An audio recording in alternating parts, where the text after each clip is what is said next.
Očitelju duše istine, koji svuda i sve ispunjavaš riznice, dobara i životodavče, dođu, seli se u nas, i očisti nas od svake nečistote i spasi blagi duše naše.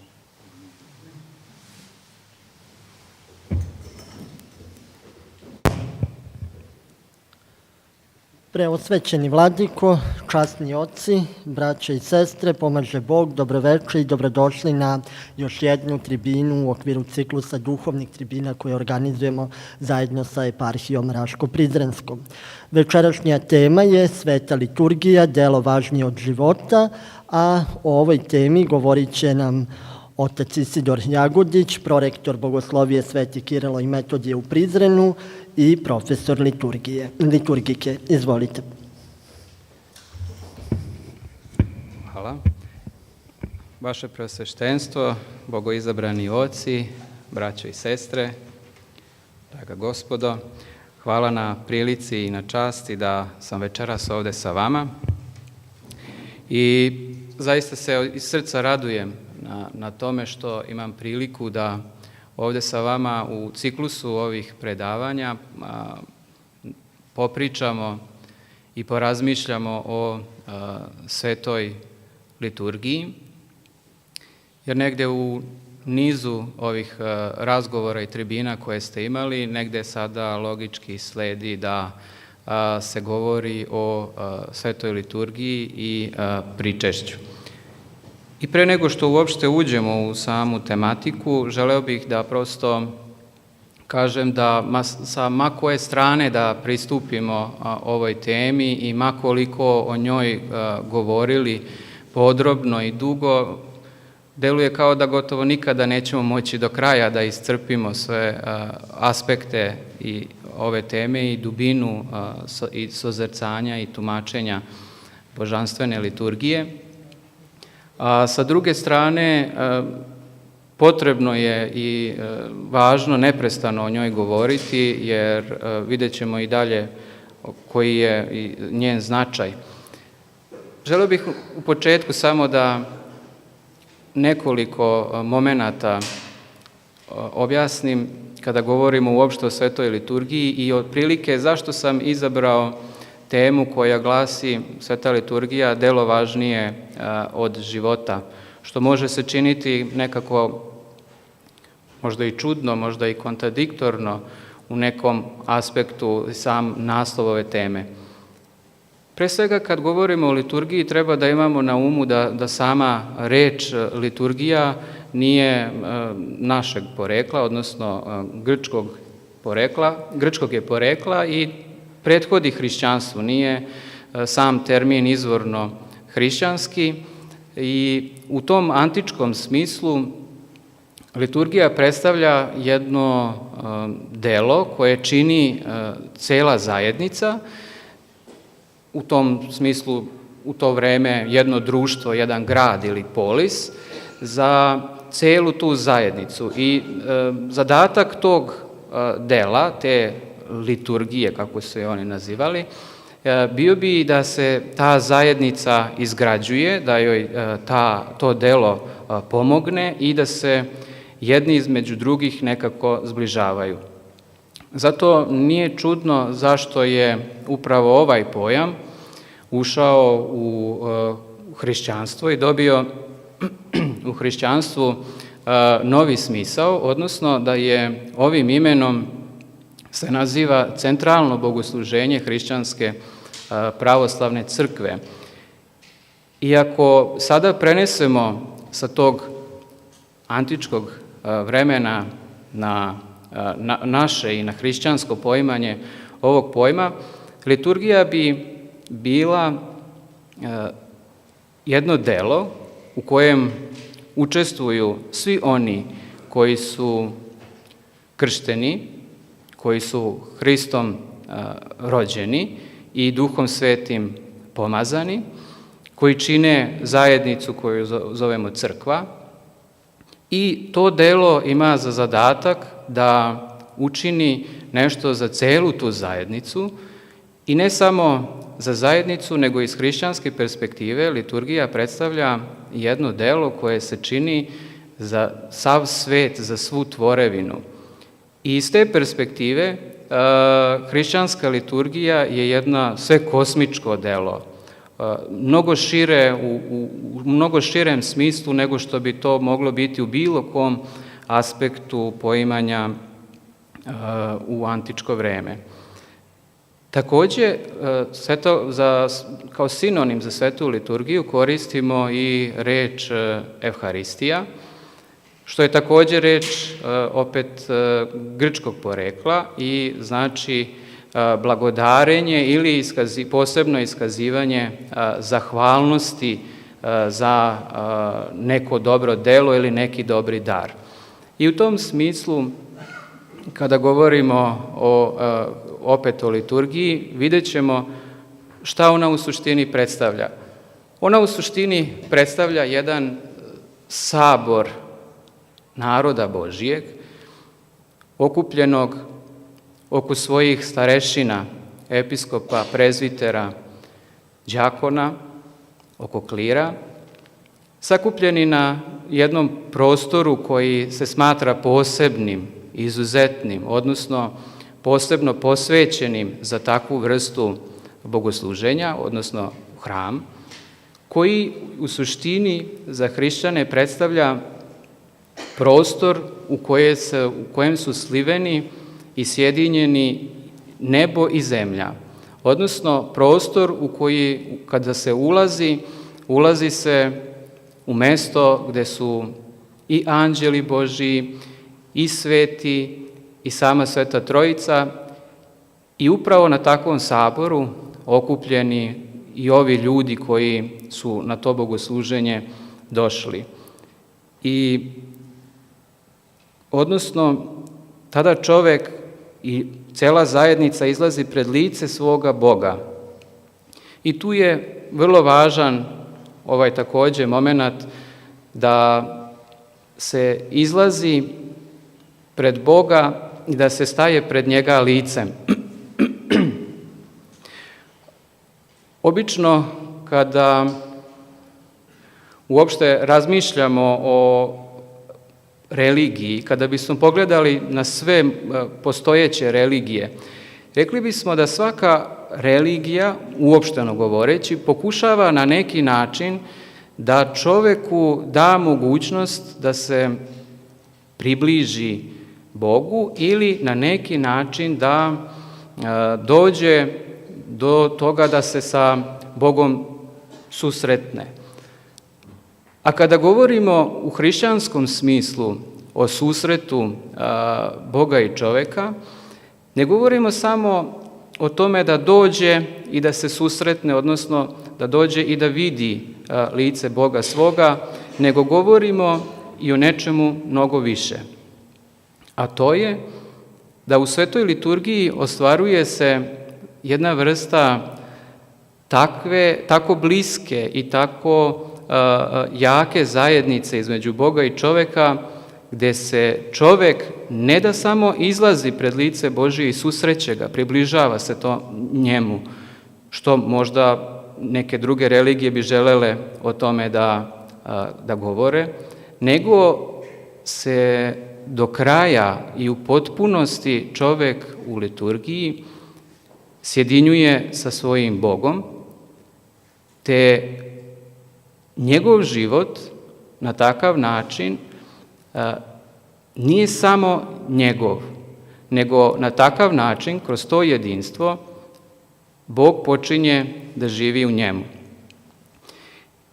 I ako tako sada razumemo zašto uopšte i kako govorimo o svetoj liturgiji, onda je i donekle, makar za sad jasno, zašto je to delo koje činimo, možemo reći, i važnije od života, odnosno važnije od toga kako čovek opstaje kao na nivou jednog biološkom nivou, odnosno kao jedno živo biće u okviru ovoga sveta koji mi vidimo i delimo sa ostalim živim bićima. Ako tako postavimo stvari, onda treba da razumemo da za taj ulazak u prostor liturgije, neophodno je svojevrsna priprema. I ovdje pred svega kada govorimo o pripremi za susret, mislim na već krštene i na već miropomazane ljude, ne mislim na pripremu kroz krštenje i miropomazanje, iako je to apsolutno neophodni uslov za učešće u svetoj liturgiji. I mi iz iskustva crkve i iz predanja znamo da je prvi i osnovni način pripreme čovjeka za susret sa svojim Bogom i za jedinstvo sa njim nije samo, da tako kažemo, neki formalni način pripremanja, kao kada bismo rekli kada čovjek ide da se pripremi, kada se ide da se susretne sa nekom značajnom ličnošću ili iz javnog života, on će se na neki način pripremati ili kada neki novinar želi da intervjuiše nekoga, on će se pripremiti na neki način za tu temu, nego radi se pre svega o jednom ulaženju u stanje, a to stanje jeste stanje skrušenosti pred Bogom. Šta bi to podrazumevalo, to stanje skrušenosti pred Bogom? Ono podrazumeva da čovjek, makoliko možda smatrao da može upravljati nekim stvarima u svom životu i mogao određivati tok nekih svojih radnji, postupaka i dešavanja, da on ipak nema potpunu vlast nad njima. Da ipak nije sve to u njegovoj moći, nego da je mnogo više izvan tog njegovog prostora delovanja i mogućnosti, nego da je to prostor delovanja samoga Boga. I iz te perspektive čovjek se onda okreće od zaljubljenosti u sebe, od tog ugađanja samome sebi, a svesni smo da itekako umemo da te stvari činimo, da što lakše, što bolje, što sa manje truda postignemo što više i jasni smo da upravo u tome nam i pomaže i tehnika, pomažu nam i razne vrste pomagala, pa sada za neke radnje koje su trajale mnogo duže, sada želimo, ako može, da ih obavimo što brže, sa što manje našeg truda, a ako može i da se uopšte u to i ne damo. A upravo suprotno je u slučaju svete liturgije. U slučaju svete liturgije je baš potrebno da čovjek uloži i trud, da uloži i da prevaziđe svoju zonu komfora gdje ja ne moram sebe ni u šta da dam, nego je baš potrebno otvoriti sebe i otvoriti na takav način da čovjek vidi da on ne može sebi omogućiti život, ali na način da zadobije život večni. I to stanje skrušenosti je stanje smirenosti pred Bogom. Da bez Boga čovjek ne bi mogao učiniti faktički ništa po pitanju sebe samoga, odnosno po pitanje dobra prema sebi. I to stanje skrušenosti može podrazumevati različite elemente pripremanja. Pa mi obično i govorimo, kada nas ljudi pitaju kako da se pripremaju, govorimo kroz post, kroz molitvu, govorimo kroz ispovest. I svaki od ovih elemenata je izuzetno važan i mislim da je o tome bilo više reči na ovim prethodnim tribinama, ali sve to čovjek i dalje može da učini na takav način da on sebe na neki način ne da. Odnosno da sebe ne otvori prema Bogu kroz tu perspektivu skrušenosti i smjerenja prema Bogu. I kada se čovjek priprema za svetu liturgiju, ona može podrazumevati da čovjek već uđe u stanje svete liturgije i pre samog početka bogosluženja. I upravo ta tačka je jedna važna za dalje razumevanje onoga šta se i sa nama i sa zajednicom i uopšte šta se zbiva u okviru svete liturgije. Zato u svetoj liturgiji čovjek na neki način otkriva onu pravu sliku o sebi, odnosno s jedne strane otkriva svoju nemoć, a s druge strane otkriva mu se bezgranični prostor Božije milosti i Božije ljubavi prema njemu takvom. Ako bismo gledali da li čovjek zaslužuje Božiju ljubav ili milost, rekli bismo da zasigurno nikakvim delom i ni na koji način ne može je zaslužiti, jer ona je sam Božji način postojanja i Bog je okrenut, usmeren prema čovjeku i želi spasenje čovjeka. I tu čovjek vidi da je njegovo dostojanstvo, njegova veličina, njegovo pravo ja upravo tu, u Bogu. I možda ovo sad može zvučati ovako i jasno i zanimljivo, ali opet može ostati i negde vrlo daleko. Recimo, današnji čovjek vrlo često može lako da prihvati virtuelnu realnost i sva ova pomagala koja ona može sobom da podrazumeva, ali mnogo teže može da prihvati sebe kao biće koje svoj deo svoga bića i deo svoga postojanja ima samo u Bogu, odnosno čak da se njegovo dostojanstvo nalazi izvan njega samoga. I upravo tu je jedna vrsta izazova da razumemo i sebe i svoje bližnje kao bića koja su pre svega stvorena da budu sjedinjena sa Bogom, da budu zajedno sa njim i da u njemu zadobijaju slavu.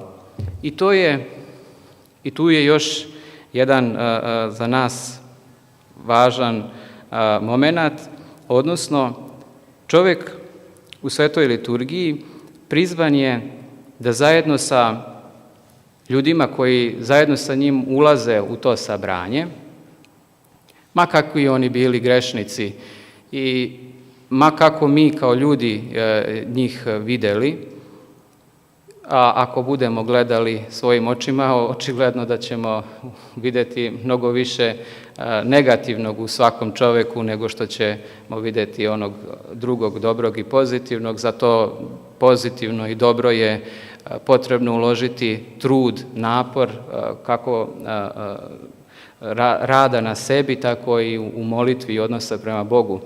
Ali kroz tu perspektivu da čovjek ulazeći u zajednicu kojoj on predstoji pred Bogom, ulaze sa njim zajedno i ovi drugi ljudi koji također nisu savršeni. Možda nečije grehe on vidi kao izuzetno velike i smatra da mu tu i nije mesto, pa će sveštenik svaki posvedočiti da se bar jednom, a da ne pričamo da je toga bilo možda mnogo više puta, susreo sa tim da mu neko kaže, pa ali u crkvu idu tamo grešnici, šta ću ja tamo? Kao da na neki način želi da se prenese ta perspektiva našeg posmatranja kako samoga sebe, tako i drugoga, kao da mu tamo možda i nije mesto. A upravo takvom čovjeku je baš mesto tu. Njemu je također jednako mesto predviđeno i za njega, kao što je to možda predviđeno i za mene. I tu predstati u slavu Božiju i ući u slavu Božiju znači sagledavši sebe kao grešnoga, sagledavši sebe kao čovjeka koji je nedostojan milosti i ljubavi Božije i zajednice, jedinstva sa njim, mogu da prihvatim i sebe kao takvog koga Bog priziva u osvećenje. Potrebno je da čovjek sa jedne strane prihvati i tu činjenicu da Bog je za njega namenio svetost i da Bog želi i vidi svakoga od nas kao svetoga. I tu perspektivu koju Bog prema nama otvara i nama pruža, treba da vidi i u svom, čovjek, svako od nas, treba da vidi u svom bližnjem. Odnosno, da je upravo taj moment svetosti predviđen i za svakog drugog čovjeka. To je sa druge strane jedno bliskije povezivanje između ljudi uopšte, povezivanje sa samim sobom i ulaženje u tu blisku i neraskidivu zajednicu između Boga i čoveka. I u toj zajednici, i u tom sabranju, sada tek prelazimo na neke elemente bogosluženja. I u toj zajednici ovaj narod, sabrana crkva Božija, prinosi Bogu određene darove. I ti darovi koje crkva Božija prinosi jesu darovi zahvalnosti Bogu na svim ovim darovima koje smo već dobili, odnosno na daru života, na daru priziva u crkvu, na daru Duha Svetoga, na daru zdravlja, na daru svojih bliskih srodnika, porodice i tako dalje. I unosi u tu zajednicu hleb i vino kao jednu vrstu, da tako kažemo, krune svih ljudskih dela. Zašto? Za jedan hleb morate mnogo da se potrudite, mora čovjek mnogo toga da uloži, mnogo toga da uradi, da bi došao uopšte do samog zrna, a nakon toga mora i da ga obradi i da ga pripremi i da uloži i da daruje na neki način sebe i od sebe jedan dobar deo. Sa druge strane, isto to je i sa vinom.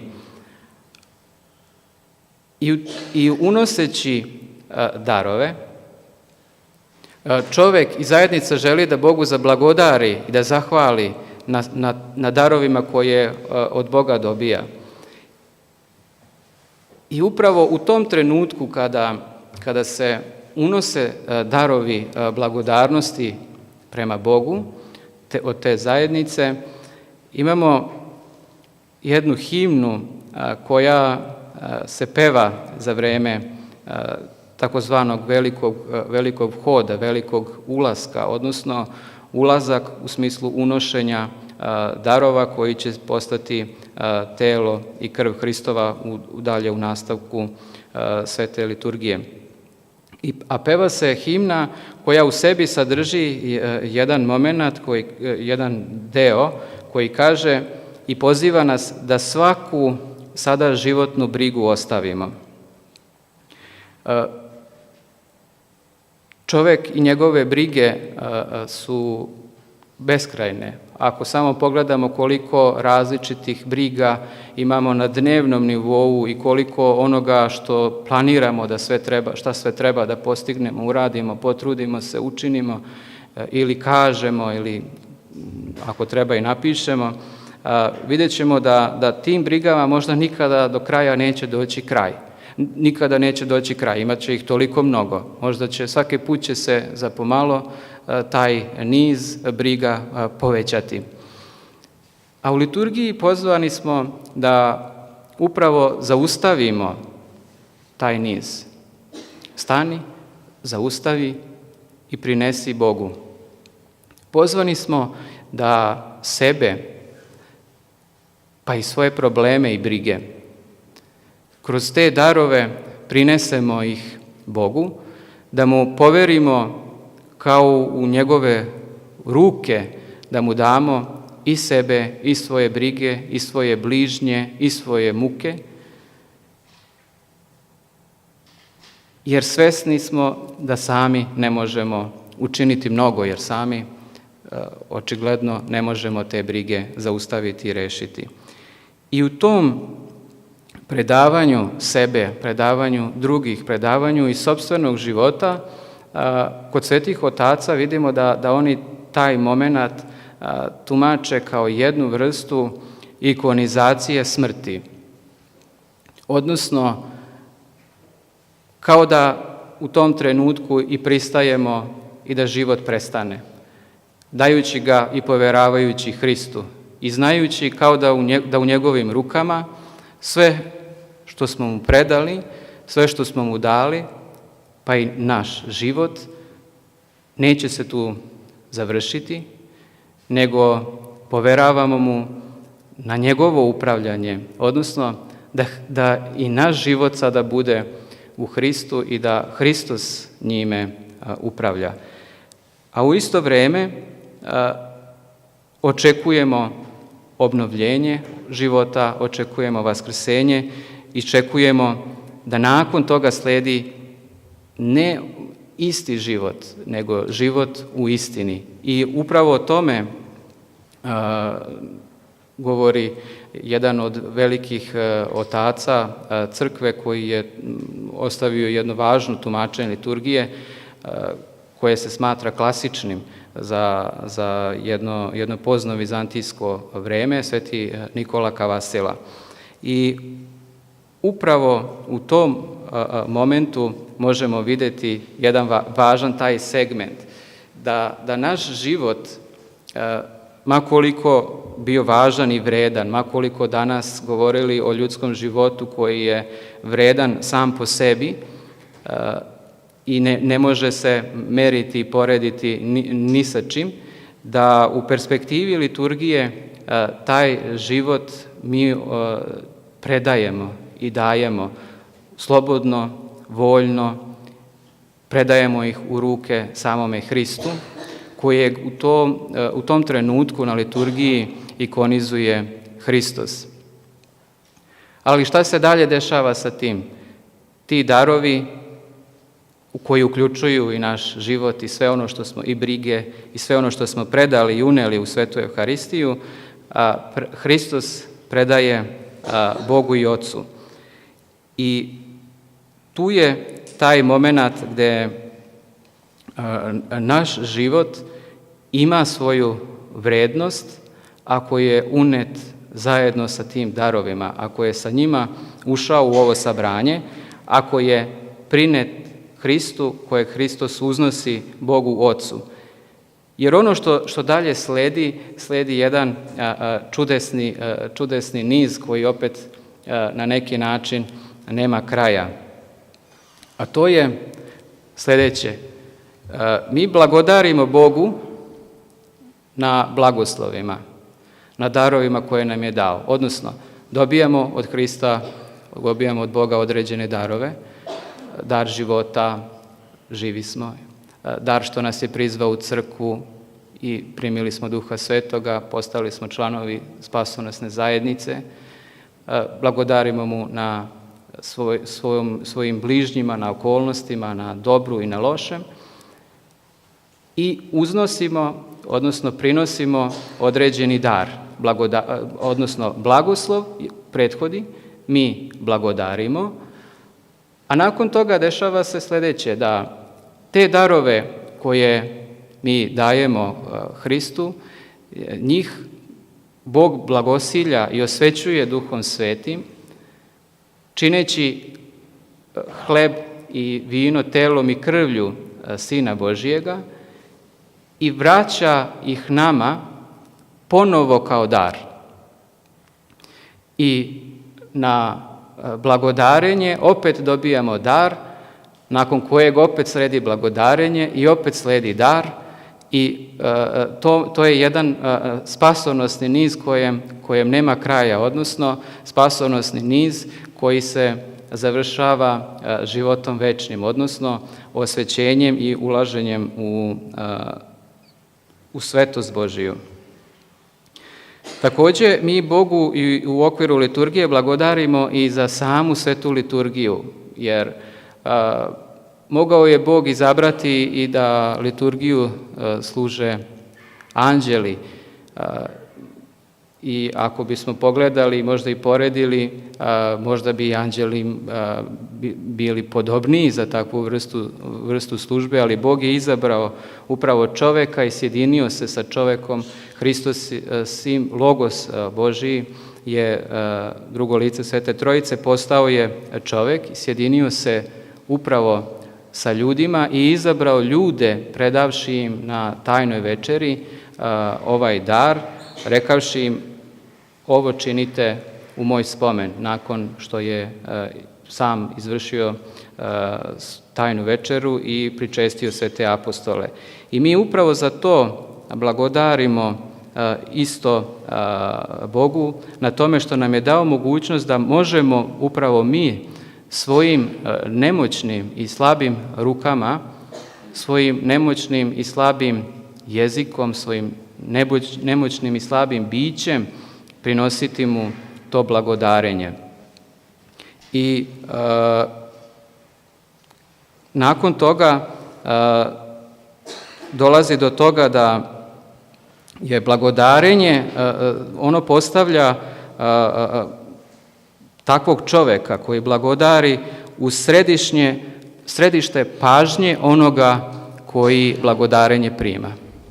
Odnosno, kada blagodarimo, Bog se okreće, da tako kažemo, prema nama i kreće i još bliže prema nama, dajući samoga sebe. Tada onaj koji blagodari postaje centar Božije pažnje, odnosno, ako tako možemo uopšte reći, i te ga na neki način još više dariva, još više daruje u odnosu na ono što je pre same liturgije imao.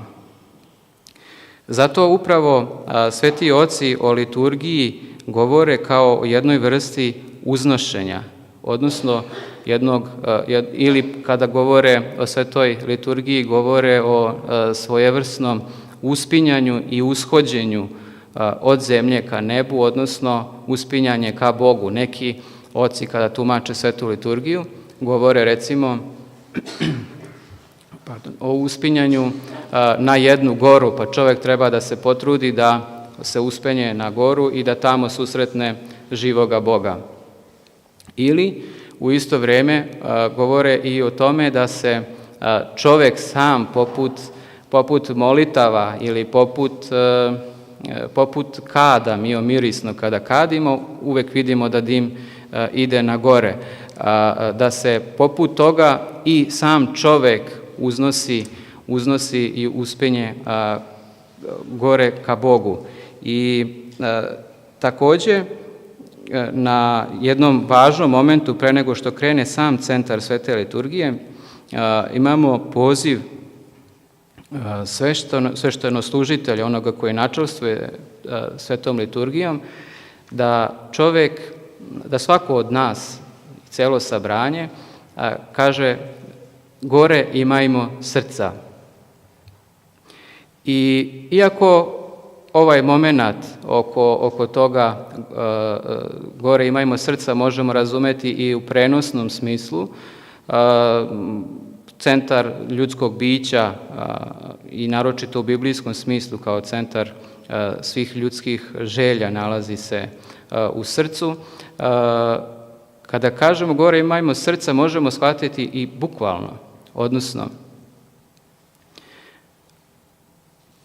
podignimo centar svoga bića, iako ga predamo, iako sa onim darovima koje smo uneli u zajednicu, koje je dalje sveštenoslужitelj, stavivši ih na sveti presto, prineo na presto Bogu Ocu, onda je centar našeg bića ne u nama samima, nego centar našeg bića sada je u rukama Božijim.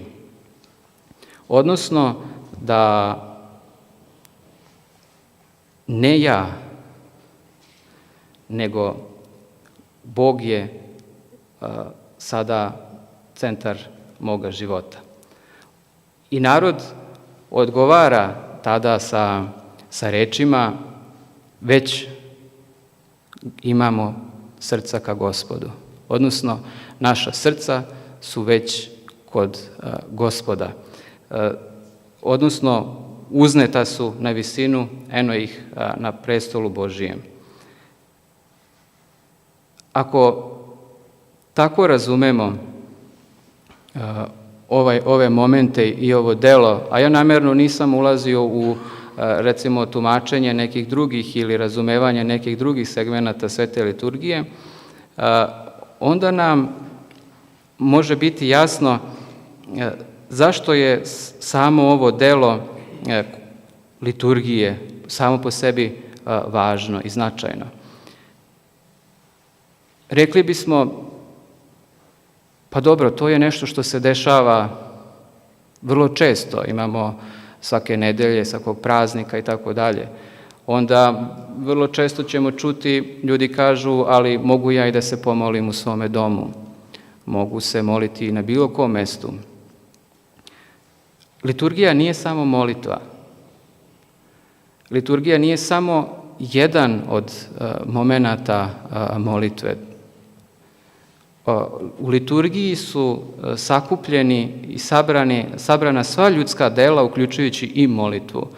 Odnosno, samo učešćem u liturgijskom životu, u liturgiji crkve i one molitve naše kojima se molimo, dobijaju svoj smisao, punoću, dobija svoje ostvarenje.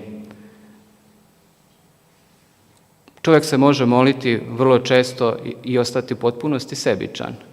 Kada se moli pa da traži od Boga ovo ili ono, na neki način trgujući sa sopstvenom savješću i želeći da trguje i sa Bogom. Ali u liturgiji dolazi do, kako bismo rekli, pročišćenja takvih molitava. Odnosno, u liturgiji ne može se trgovati tu sa Bogom. Ne možete predati srce svoje na presto Božiji, izmestiti centar sopstvenoga bića i reći ipak ja tu imam nešto ovamo sakriveno za sebe. Tu dolazi do prečišćenja tih molitava. Odnosno, molimo se da sve i u svemu bude Gospod. A kada se molimo da sve i u svemu bude Gospod, onda je zaista sve na svome mestu. Onda su zaista svi naši problemi rešivi u Bogu. Možda ne rešivi kod nas, možda su oni trenutni i proći će, ali kada ih postavimo na takav način, onda liturgija nije samo molitva i nije samo molitva moja, nego cele zajednice, celoga sabranja, cele crkve Božije. Kada kažemo crkve, mislimo i na svete, i na anđele, i na samoga Boga. Zato i upravo u tom ključu posmatrano razumemo šta znači ući u prostor liturgije i u prostor gde čovjek se tako blisko, tako duboko i neraskidivo sjedinjuje sa Bogom. Jer u liturgiji, kada osvećene darove, kada telo i krv Hristovu dobijemo, odnosno kada se njima pričestimo, a nekada su se svi verni pričešćivali tako što su dobijali telo Hristovo na ruke. Danas je to ostalo da se klirici u oltaru tako pričešćuju, ali čovjek u svojim rukama i slabim i grešnim, i mogli bismo nabrajati koliko god hoćete razloga zašto ne bi trebalo, na svojim rukama biva udostojen da drži živoga Boga, odnosno danas kada se čovjek pričesti, u njegov organizam, u njega ulazi i živi sam Hristos. I zato oci govore, kada bismo mogli vidjeti crkvu nakon pričešća njenih vernih, vidjeli bismo u svakom vernome u bukvalnom smislu Hrista. Zato će jedan od nama savremenih prepodobnih otaca, starac Emilijan Simonopetricki, govoreći o tome šta se desi kada se vernik pričesti Hristom, reći ništa drugo do ja Hristos na neki način. Odnosno, Hristos živi u svakome od nas. I tu dolazi do razrešenja i onih stvari životnih koje smo rekli, onih briga koje smo smatrali da ih imamo do onog momenta kada smo ih predali. Ali tu dolazimo i do još jednog prilično važnog momenta. Šta se dešava kada se liturgija kao bogosluženje koje ima svoj početak i kraj, kada se liturgija završi? Tu se ogleda prava slika istinskog hrišćanina. Odnosno, tek kada se liturgija završi, hrišćanin se vraća u svet, ne zaboravljajući opet gde je centar njegovoga bića, odnosno šta je suština njegovoga postojanja, ne isključujući nijednoga trenutka onu opciju Hristos koji živi u meni, živi i u komšiji, i u bližnjem, i u kolegi sa kojim imam težak odnos ili nekoga sa kim ne mogu da uspostavim takvu laku komunikaciju. Ali sa druge strane vidim Hrista. Mogu li i dalje nastaviti da živim tako? Mogu li i dalje nastaviti da mu ne priđem kao samome Hristu? Činit će me da budem oprezniji. A sa druge strane, traži se od nas. Sveštenoslужitelj kaže, izađimo u miru. Odnosno, ne možemo ostati, još nije vreme naše da ostanemo u ovom prostoru predokusa Carstva Božijeg. To ćemo imati u punoći kada budemo u carstvu, ako nas Gospod prepozna kao svoje. Nego je potrebno sada izaći u svet. Izađimo i svedočimo svetu upravo tu činjenicu. Činjenicu da je svakome data mogućnost spasenja. Da je svakome dato da može ući u ovaj spasonosni brod, zaploviti ka sigurnoj luci Carstva Božijeg. I upravo zato je potrebno da period nakon liturgije bude period pripreme, iščekivanja, kretanja ka narednoj svetoj liturgiji, ka narednom služenju.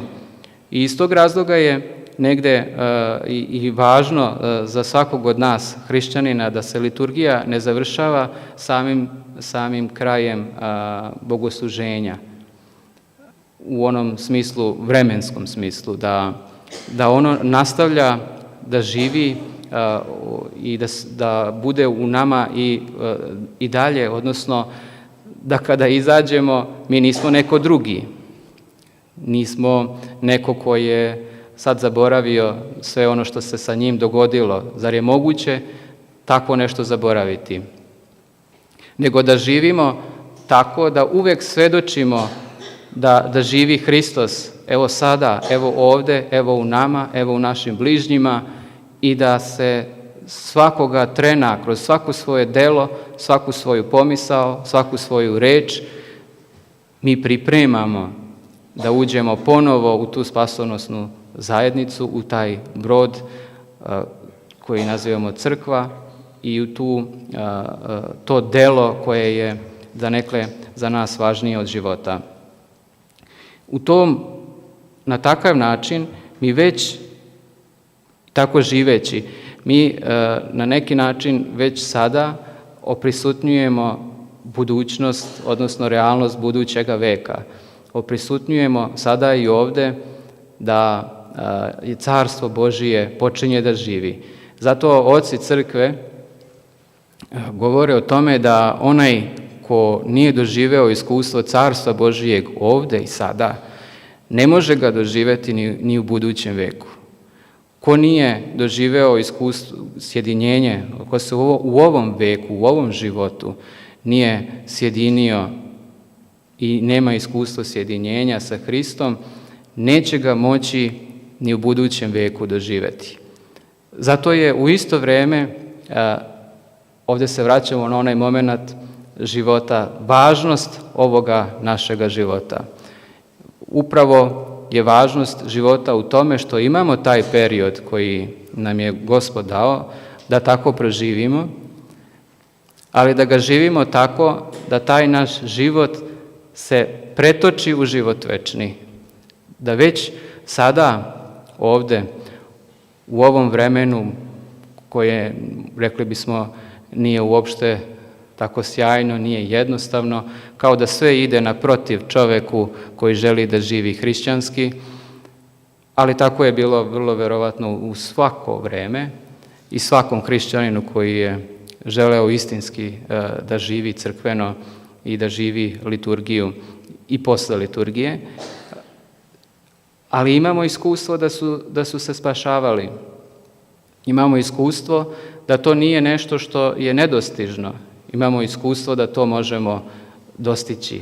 Da svako od nas ima priliku i mogućnost da svoj život iskoristi tako da on već sada kao jedna rečica poteče i ulije se u okean koji bismo nazvali Carstvo Božije. Na takav način već iskustvo svetosti postaje iskustvo koje čovjek može da doživljava u ovom veku. I zato postoji toliko mnogo ljudi koji doživljavaju to iskustvo i to ne moraju biti, da tako kažemo, samo recimo oci na Svetoj Gori koji su možda nama udaljeni i koje mi možda ne možemo vidjeti, nego i u parohijama vrlo često ima toliko blagočestivih ljudi koji, običnih, da tako kažemo, jednostavnih ljudi koji već doživljavaju i sijaju pravom istinskom radošću Carstva Božijeg. Ne moraju to biti neki posebni, izuzetni, izdvojeni, posebnim uslovima ograđeni ljudi, nego ljudi koji se trude da uz Božiju pomoć žive tu realnost koju im daje liturgija. Zato ćete gotovo u svakom selu pronaći nekog starog čoveka ili baku, dedu ili babu, koji ceo svoj život idu u crkvu, ceo svoj život se trude da žive onako hrišćanski i vidjet ćete ih da na neki način odišu već blagodaću Svetoga Duha. Ne mora da, to hoću da kažem, da ne mora da znači da samo izuzetni uslovi i samo izabranost od Boga za služenje, da li u monaškom, svešteničkom ili bilo kom činu, nego i da svaki čovjek može da to ostvari u sopstvenom životu. Samo ako ulazi u tu perspektivu življenja skrušenog pred Bogom. Ali sve ovo što već rekoh i malo preterah, ima još jednu važnu stvar koju sam želeo da napomenem. A to je da posebno za nas ovdje na Kosovu i Metohiji, kada govorimo o Kosovskom zavetu, kada govorimo o opstanku, kada govorimo o tome da treba da istrajemo, hajde da probamo i ovo da posmatramo kroz perspektivu liturgije. Kada govorimo da je nešto važnije od života, mi možemo navesti recimo kako su to razumeli sveti mučenici. Možemo reći i recimo kroz perspektivu svetog kneza Lazara, da se on odlučuje da i sopstveni život žrtvuje da bi sačuvao druge, da bi sačuvao svoj narod, da bi sačuvao svoju veru. Imamo, naročito na ovim prostorima, koliko god hoćete takvih primjera. Pa možemo slobodno i reći, svaki čovjek koji se trudi da ovdje ostane i opstane, na neki način govori ima nešto što je važnije i od tog biološkog opstanka. Ima nešto što je važnije i od toga da sačuvam svoj život po svaku cenu. Upravo ova perspektiva je jedna odnosno da je liturgija i to iskustvo sjedinjenja sa Bogom u liturgiji važnije od biološkog opstanka je mislim, apsolutno jedan od temelja tog našeg kosovsko-metohijskog i uopšte novozavetnog tog zaveta između Boga i čoveka. I ako budemo više radili na tome da se trudimo, da shvatimo i da ulazimo u tu liturgijsku zajednicu gdje predajemo i sebe i sopstveni život i život svojih bližnjih i dobijamo ih nazad kao dar, kao blagoslov, kao dar blizine Božije, kao takav dar da Bog živi i u nama samima, onda nam je jasno zašto možemo i opstati ovdje, zašto možemo ostati dostojanstveni i onda kada dostojanstvu sa svih strana sve preti. Zašto možemo ostati postojani kada je sve upereno protiv nas. Tu se negde i ogledaju i one Hristove reči, ne bojte se onih koji mogu ubiti telo.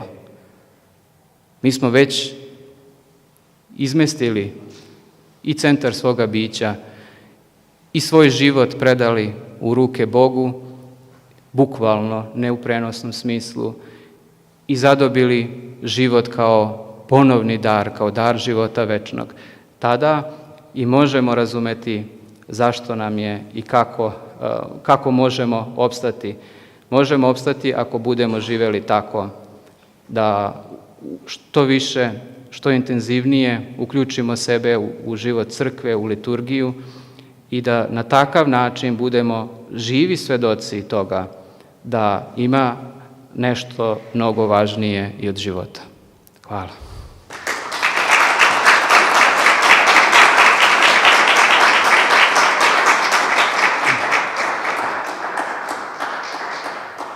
Hvala, oče Isidore. Sada je vreme i za pitanje, koliko imate. Izvolite. Da li možete da pojasnite različenje ili mišljenje da je sveta liturgija delo naroda na taj? Da. Kao delo naroda mislim da možda dovoljno, možda nisam previše naglasio, u smislu delo svih sakupljenih. Kada kažemo narod Božiji, tu smo svi. Nema tu deljenja, a tajna na tajnama. Pa hajde da probamo ovako da razumemo. Postoji mnogo stvari u životu koje mi ne možemo jednostavno razumeti. Postoji toliko stvari koje prevazilaze naš racio, naš um. Ne možemo ih do kraja objasniti. Ne možete do kraja objasniti zašto bi majka donirala svom sinu srce, kada bi to bilo dozvoljeno, je li tako? Vjerujem da u većini slučajeva bi se to desilo. To prevazilazi svaku vrstu razuma. A kada govorimo o tajnama, govorimo u crkvi o tome da iza onoga što mi očima svojim vidimo, se dešava ono mnogo više, mnogo veće, što je očima nevidljivo, jeziku neiskazivo i što se ni na koji način ne može izreći. I u tom smislu liturgija je u najsavršenijem vidu tajna na tajnama. Šta može biti tajanstvenije, veće i isto vrijeme da beži u svakom objašnjenju od toga da Bog, ceo Hristos živi u meni.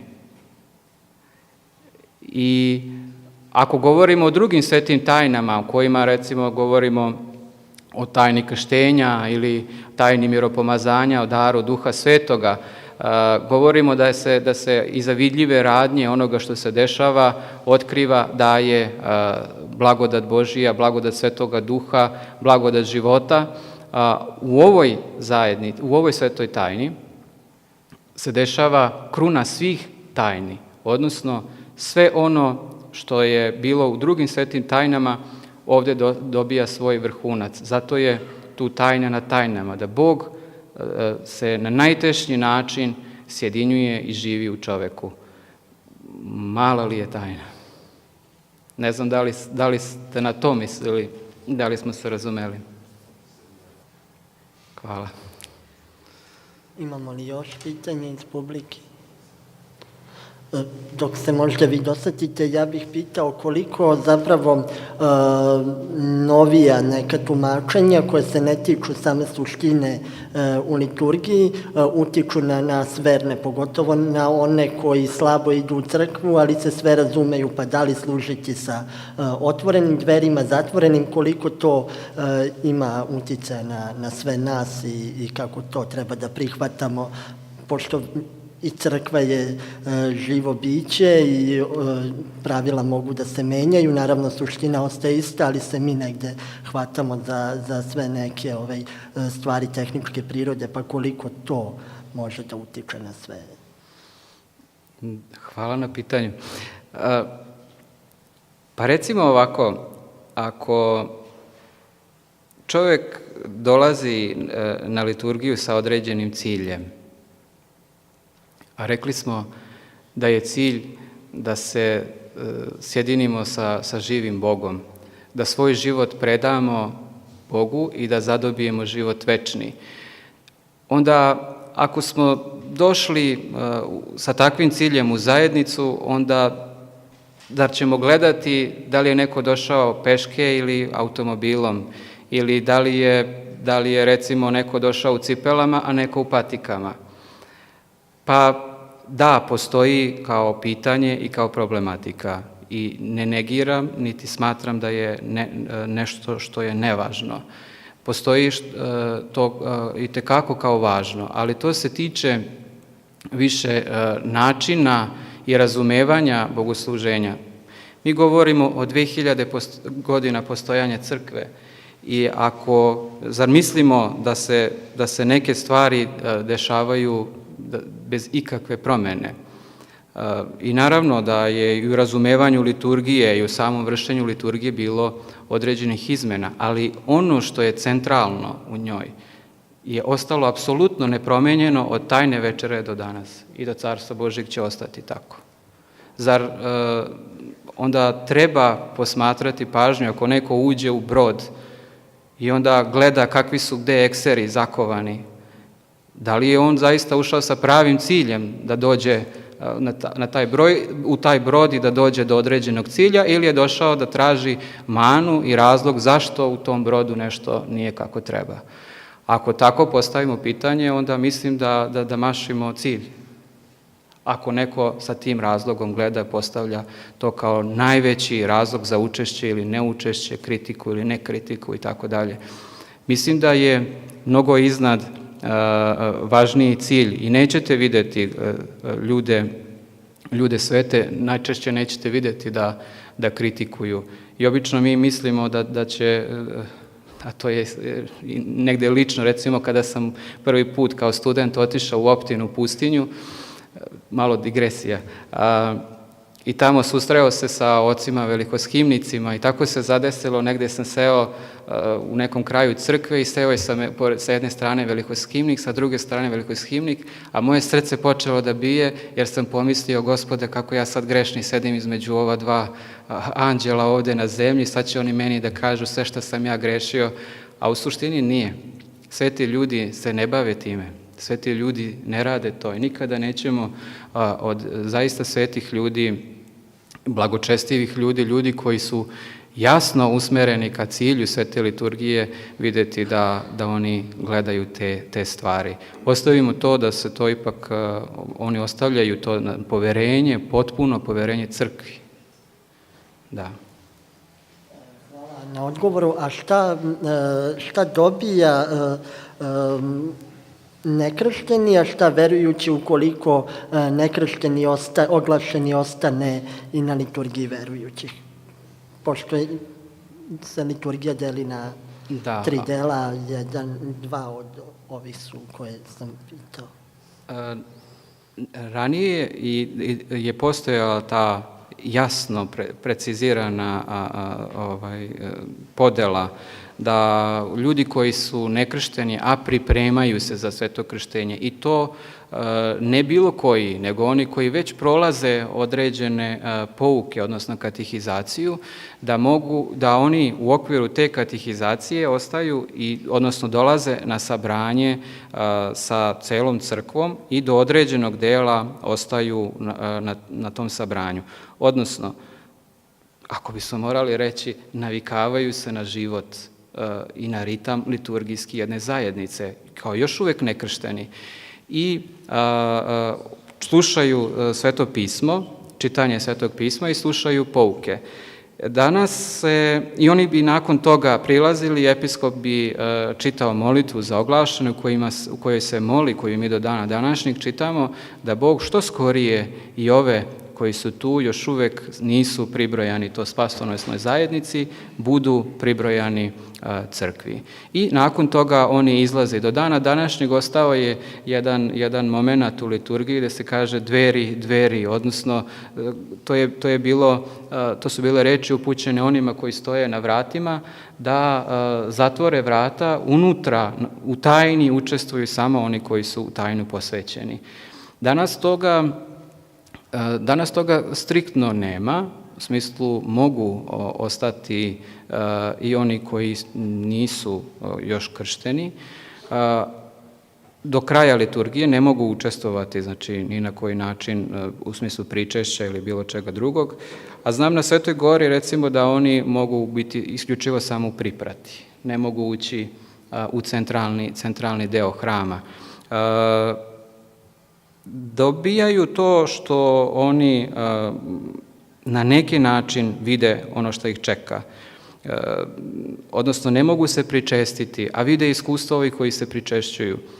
Da li treba ili ne treba, to je sad neka druga problematika da ostaju do kraja, ali je razlika svakako u tome. On samo vidi nagoveštaj onoga šta će uslediti nakon ulaska u crkvu.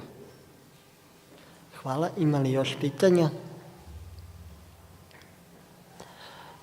Pošto nema, da privodimo ovo veče kraju, onako kako smo počeli, molitvom, a samo da najavim da za sledeći utorak će tema biti Miroslavljevo evanđelje i namenjena je deci osnovnog i srednjoškolskog uzrasta, pa tako naravno i za sve ostale, ali prvenstveno za decu. Tako da dođite i povedete svoju decu.